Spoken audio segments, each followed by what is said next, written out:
Alhamdulillah wassalatu wassalamu ala rasulillah nabiyina Muhammadin wa alihi wa sahbihi wa man tabi'ahum bi ihsanin ila yaumiddin. Asyhadu an la ilaha illallah wahdahu la syarikalah wa asyhadu anna Muhammadan abduhu wa rasuluh, amma ba'd. Ayo ikhwah, ada dalam sebuah surat yang disebutkan oleh Rasulullah SAW 30 ayat jumlahnya, dan senantiasa seseorang membacanya sampai diberikan syafaat untuknya. Surat itu adalah surat Tabarak, di mana surat ini dikenal oleh para sahabat dengan surat An-Najiyah yang menyelamatkan seseorang dari azab kubur. Bahkan Rasulullah SAW ketika menyebutkan atau mensifati surat Tabarak, beliau bersabda, hiyal mani'ah min azabil qabr. Ia mencegah dari azab kubur, karena azab kubur itu hak, dan di antara perkara yang menyelamatkan seseorang dari azab kubur yaitu dengan cara membaca, mempelajari surat Tabarak, surat Al-Mulk. Dan kita akan sedikit demi sedikit memahami daripada surat Tabarak ini, karena betapa pentingnya surat ini agar kita bisa selamat dalam kuburan kita dengan cara menghafalkan, memahami, dan mentadaburi serta mengamalkan daripada surat Al-Mulk atau surat Tabarak ini. Allah Ta'ala berfirman, a'udzu billahi minasyaitonir rajim. Tabarakalladzi biyadihil mulk wa huwa ala kulli syai'in qadir. Tabaraka, Maha mulia Allah. Tabaraka dari kata barakah, yang artinya maha berkah Allah. Tabaraka yang mempunyai makna bahwa keberkahan semuanya milik Allah, dan bahwasanya Allah Subhanahu wa Ta'ala diberikan keberkahan yang banyak, mempunyai keberkahan yang banyak, di mana milik Allah lah keberkahan. Sesuatu tidak akan berkah ya kecuali dengan diberikan oleh Allah Subhanahu wa Ta'ala. Keberkahan itu artinya ziyadatul khair, bertambahnya kebaikan, di mana seseorang yang diberikan oleh Allah Subhanahu wa Ta'ala kebaikan demi kebaikan, berarti ia telah diberikan keberkahan dalam hidupnya.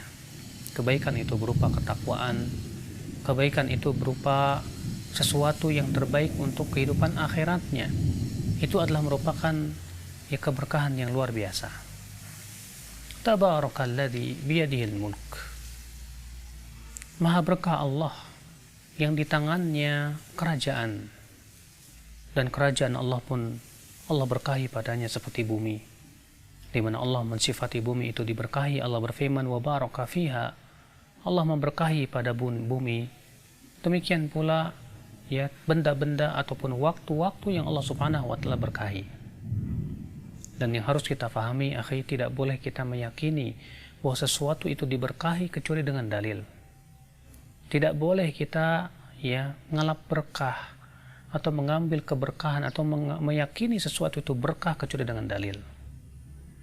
Oleh karena itulah disebutkan dalam hadis bahwasanya Rasulullah SAW pernah dengan pasukannya menuju perang Hunain. Kemudian Rasulullah SAW dan pasukannya melewati sebuah pohon di mana orang-orang musyrikin menggantungkan pohon pedangnya di situ. Untuk apa? Untuk ya ngalap berkah, mengambil keberkahannya. Lalu kemudian di antara kaum muslimin yang lemah keimanannya, ada yang berkata, ya Rasulullah, ij'al lana dzata anwatin kama lahum dzatu anwat. Wahai Rasulullah, jadikan untuk kami dzatu anwat sebagaimana mereka mempunyai dzatu anwat. Maka Rasulullah SAW ia bersabda, Allahu Akbar, inna sunan. Ini adalah merupakan sunnah orang-orang sebelum kalian. Kultum, kamu telah mengucapkan ya apa yang diucapkan oleh Banu Israel kepada Nabi Musa alaihissalam. Apa itu?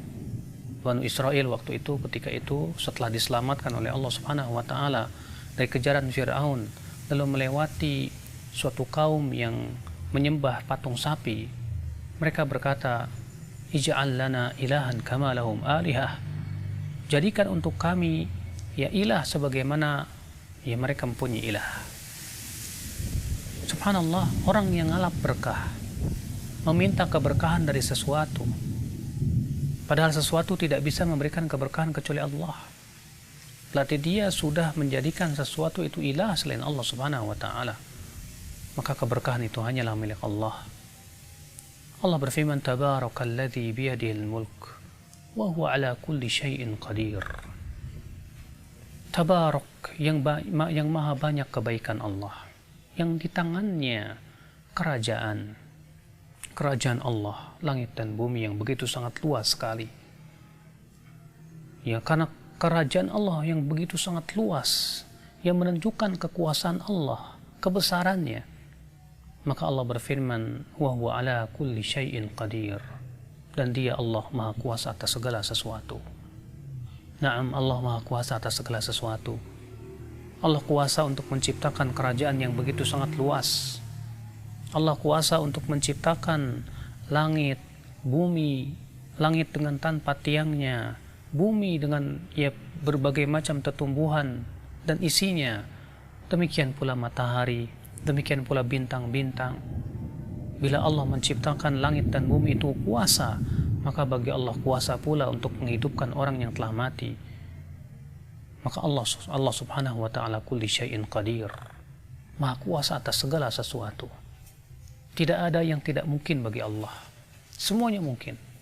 Bahkan sesuatu yang mustahil bagi manusia, bagi Allah tidak mustahil. Ya, Allah menciptakan segala sesuatu hanya dengan kalimat kun fayakun. Jadilah, maka ia pun jadi. Allah subhanahu wa ta'ala kulli syai'in qadir, ya maha kuasa atas segala sesuatu, di mana kudratullah, kekuasaan Allah luar biasa.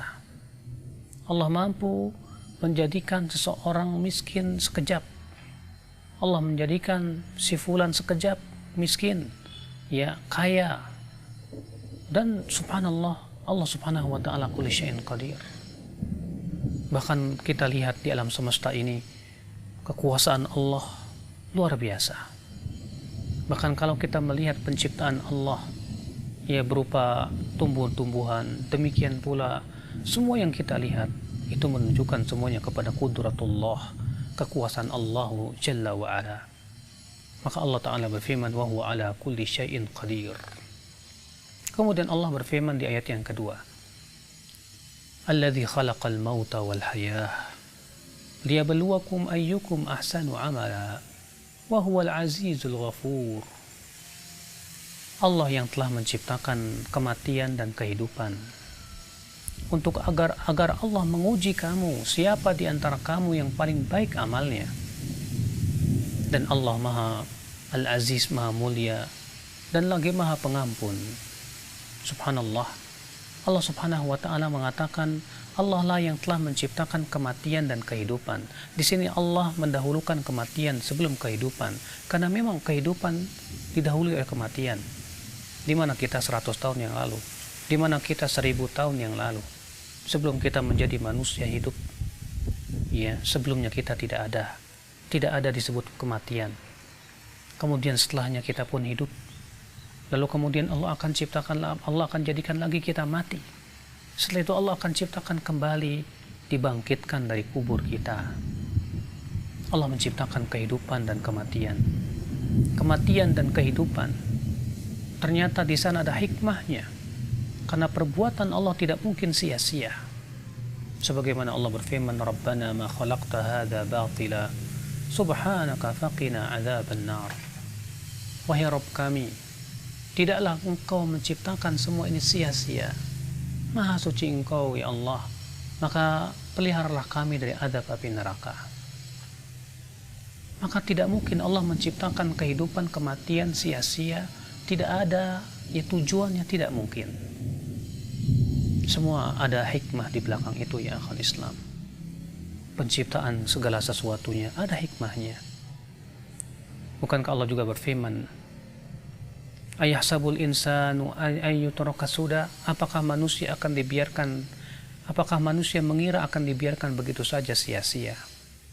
Tidak mungkin. Allah juga berfirman, afahasibatum annama khalaqnakum abatha wa annakum ilaina la turja'un fata'ala Allahul malikul haq.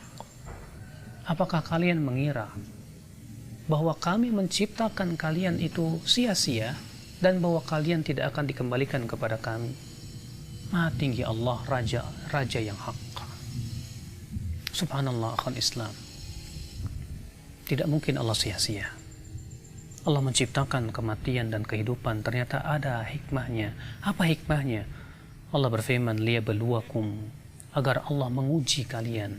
Ayyukum ahsanu amala, siapa di antara kalian yang paling baik amalnya? Allah tidak mengatakan siapa yang paling banyak amalnya, tapi Allah mengatakan siapa yang paling baik amalnya. Ini memberikan kepada kita, ya akhi, sebuah faidah yang agung. Bahwasanya seseorang dalam beramal saleh yang hendaknya yang ia pikirkan adalah kelurusan amal, bukan sebatas banyak beramal. Bagaimana kita beramal dengan sebaik-baiknya, itu yang kita pikirkan. Allah berfirman, ayyukum ahsanu amala, siapa yang paling baik di antara kamu amalnya? Oleh karena itu para sahabat Rasulullah SAW selalu bertanya kepada Rasulullah tentang apa amalan yang paling baik, apa amalan yang paling utama, apa amalan yang paling afdal. Karena itu menunjukkan bahwa kita berusaha untuk mencari yang paling baik, yang paling utama. Dan itulah subhanallah akhal Islam yang diperintahkan oleh Allah dalam ayat ini, liyabluwakum ayyukum ahsanu amala, agar Allah menguji kamu siapa di antara kamu yang paling baik amalnya. Fudail bin Iyad berkata, yang paling baik amalnya yaitu yang paling ikhlas dan yang paling benar. Yang paling ikhlas artinya yang betul-betul mengharapkan wajah Allah. Dan yang paling benar artinya yang sesuai dengan sunnah Rasulullah SAW. Lalu Allah berfirman, wa huwal azizul ghafur, dan Allah Maha Al-Aziz, yang Maha Izzah, memiliki izzah, kesempurnaan, kemuliaan, dan Allah Maha Pengampun. Kenapa Allah menutup ayat ini dengan dua nama ini? Seakan Allah memberitahukan bahwa orang yang beramal saleh dan berusaha untuk memperbaiki amalnya, maka Allah akan berikan kepadanya kemuliaan dan ampunan. Karena amalan saleh, akhi, memuliakan seorang hamba. Amalan saleh, akhi, menyebabkan datangnya ampunan Allah Subhanahu wa taala. Oleh karena itu Allah mengatakan, wa huwal azizul ghafur. Allah, dan dialah Allah yang Maha Al-Aziz, lagi Maha Mulia, Al-Ghafur, yang Maha Pengampun. Maka seseorang yang beramal saleh dan yang ia pikirkan adalah amalan saleh, memperbaiki amalan saleh, maka Allah akan memberikan kepadanya kemuliaan, Allah akan memberikan kepadanya ampunan dari Allah Subhanahu wa taala. Semoga kita termasuk orang-orang yang mendapatkan kemuliaan dan ampunan dengan amalan saleh. Subhanakallah bihamdik, asyhadu an la ilaha illa anta, astaghfiruka wa atubu ilaik. Wassalamualaikum warahmatullahi wabarakatuh.